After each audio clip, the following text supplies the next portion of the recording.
Hello, thank you for being here. Welcome to this channel. Today I'm going to talk about the right to education and how it relates to prosperity, to well-being in all the sides of life, of human life. First, I'm going to start to talk about the right to education, no? The right to education. Why the society have to provide education for all, at least in the basic levels, no? Because the education contribute positively in a positive way to the economy, to the well-being of the economy. It is said by the UNESCO that if just all the children of the world could know how to read and write, the poverty will be reduced by 12%, just reading and writing. So imagine, no? Also, the people with higher levels of education usually earn more money through life because they do better jobs. Also, they are more healthy. And also, through their behavior, they motivate other people to be better. So education is very good in many areas. Also, the right to education is a right that implies other rights because, for example, to know how to cook, we need to learn to cook. So that's education.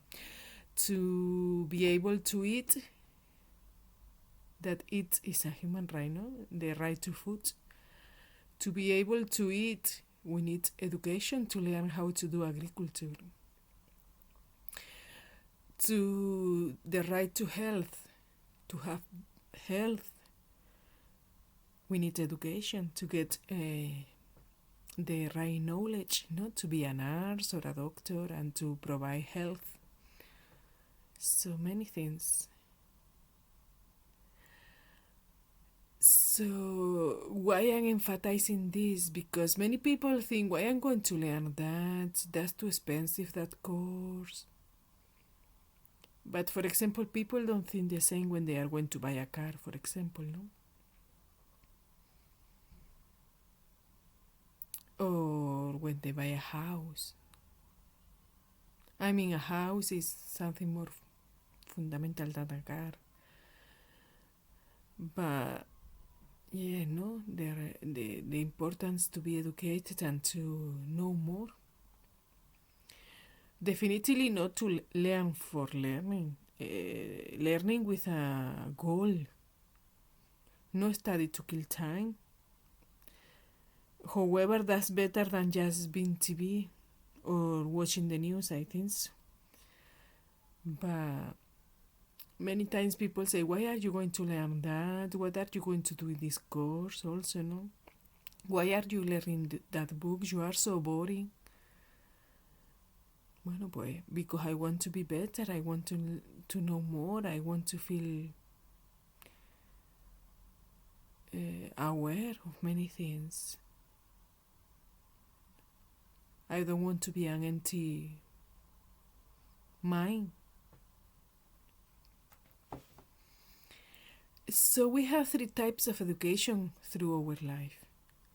We have the informal education, that is the one that is done by our parents or in the life, in the routine life of in our daily life, no? When we are with our parents or when we are going to the library to read a book, that's the informal education. After we have the formal education, that is the one through the school, the one controlled by the government. That's the formal education. And also we have the non-formal education, that is there are also courses and education, but it's not through the regulated one. And also in this kind of education we can find a lot of information relating to subjects that they are not in the formal education, like metaphysics or spirituality. The informal education is very important. This education is the one that allowed for children to survive in the rainforest, in the Amazonia rainforest, for 40 days. And the children were between 12 months of age and 11 years old, I think so. So thanks to this informal education, they were able to survive. They knew which plants to eat, how to get water, how to don't get disorientated in the rainforest. So it's very important. All types of educations are very important because all of them will help us to be better person, no? However, we have to differentiate that in primitive societies like this one, usually the informal education is very rich and is quite homogeneous throughout the society, no? Through all the people in the society.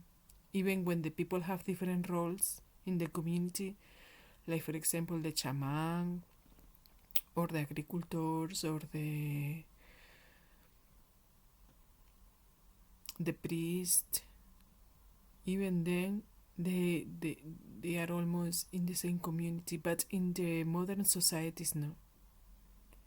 In modern societies, the informal education changed so much in relation to the social, cultural, and economic status, no?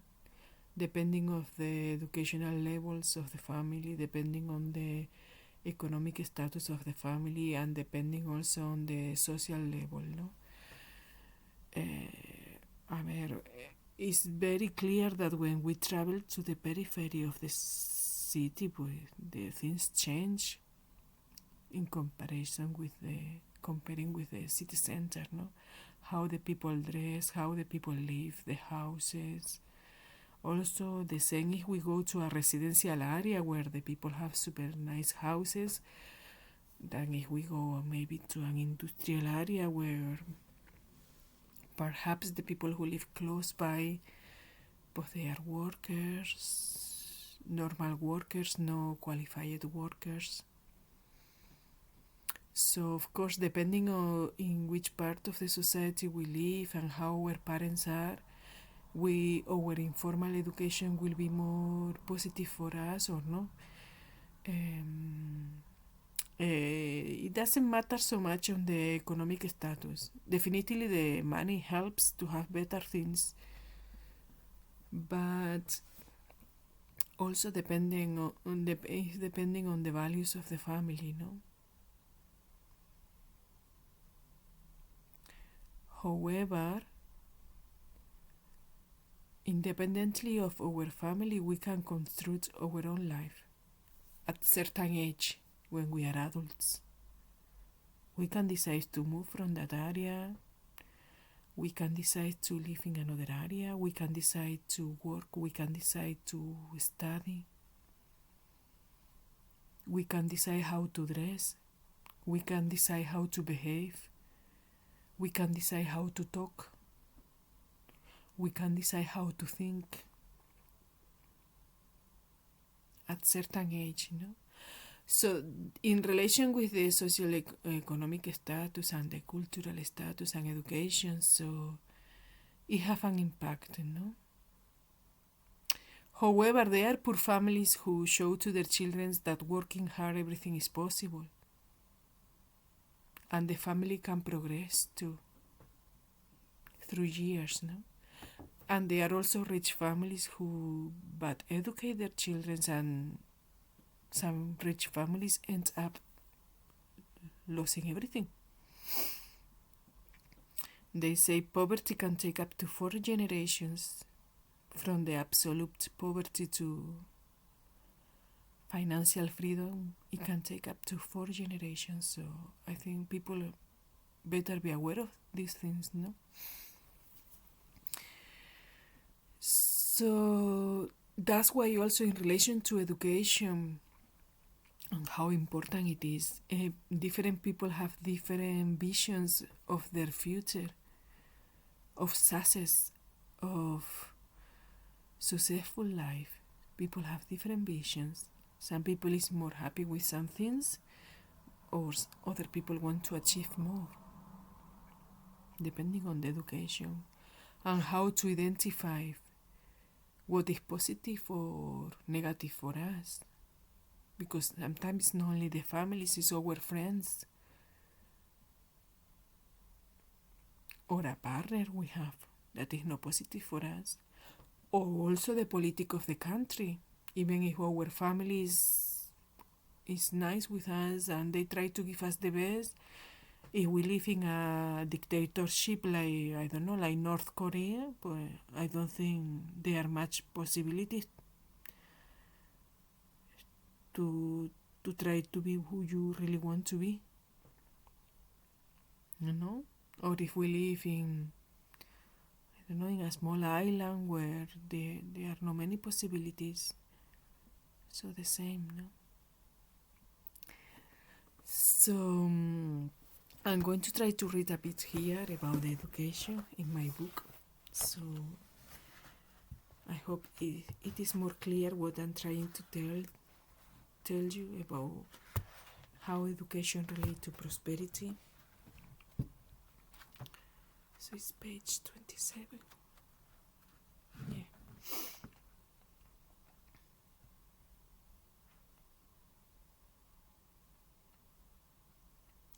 A ver.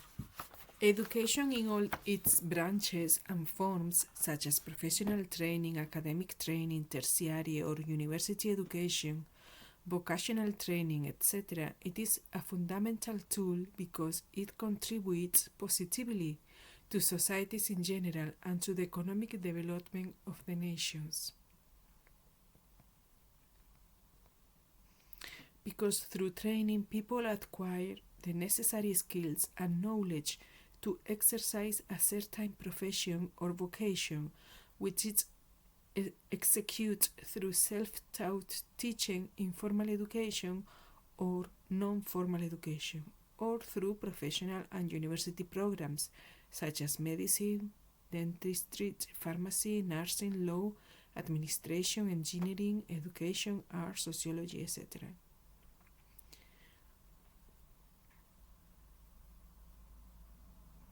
The education and training of technicians, professionals, specialists, and university academics confer important private benefits to students with the salaries and the well-being, and to society in the form of greater human capital and economic capital.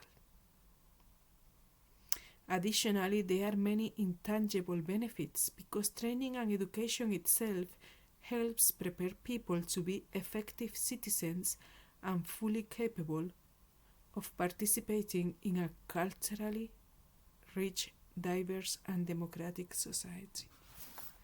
And here I write more. So I wish all the information I have given you is useful and it makes you understand that it's good to know, it's good to get educated, but also know what we are going to do. Because, for example, me, when I started university, I started physics and I ended up leaving my course. So, because many people say, no, it has a degree, but it's unemployed. No, we have to plan what we are going to study and for what. We want to study to have a better economy with our family. We want to study to open our own business. We want to study because we want to be a doctor, a teacher. Why we want to study? What we are going to do with that. So thanks very much again for being here. This is my book, Personal, Economic and Social Growth in the Neo-Industrialization. Sorry I didn't introduce myself before. I'm Dr. Tabares-Ikjot Kaur. And thanks very much again for being here. So in the comments, I'm going to leave the link to my book and also to my to my PhD thesis.